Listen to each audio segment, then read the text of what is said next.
So Newcastle facing Arsenal back at St James's Park at the weekend. A real opportunity for Newcastle, this one. You look at the way they've been playing in the last couple of games and they've shown some promise, they've picked up some results.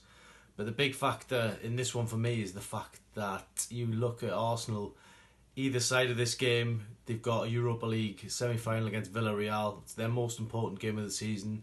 They've got all eggs in one basket, and they will be making changes for the Newcastle game. There's no doubt about it. Throw in the fact players like Aubameyang and Lacazette are coming back from injury. There's no way they're going to be able to play those players in all three of those games. And the Newcastle game's an obvious choice where they might get a little bit of a rest. So you look at that as a Newcastle fan, fingers crossed that is the case. Poor record really against Arsenal, Newcastle in recent years. I was actually surprised by the fact that they've only won one game against Arsenal, which was under Rafa about 3 years ago. Since 2005, so you're going back quite a long time. It's been pretty miserable. I'm talking about the St James's Park record here, by the way, not the away record, because obviously they beat Arsenal 1-0 when Andy Carroll scored in 2010. But overall, it's a poor record. You can't look at it any other way. Steve Bruce hasn't beaten Arsenal as Newcastle manager either, so there's an incentive there.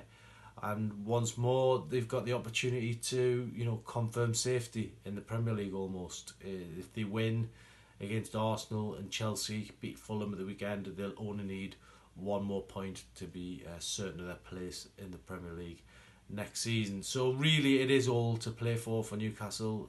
They keep telling us that they're trying to beat last year's points tally. I think that's a really tall order. I hope they do it, but they're still some way off that. It was 44 points they got last year. They would have to win 3 of the last 5 games to beat that this year. So that will be a tough ask. But if they can beat Arsenal, then they can certainly look at the Fulham and Sheffield United games as real opportunities to get the points they need to beat that tally from last season. So big game for Steve Bruce and his players at the weekend against Arsenal. But as I say, a real opportunity for them to do something given Arsenal's Europa League commitments.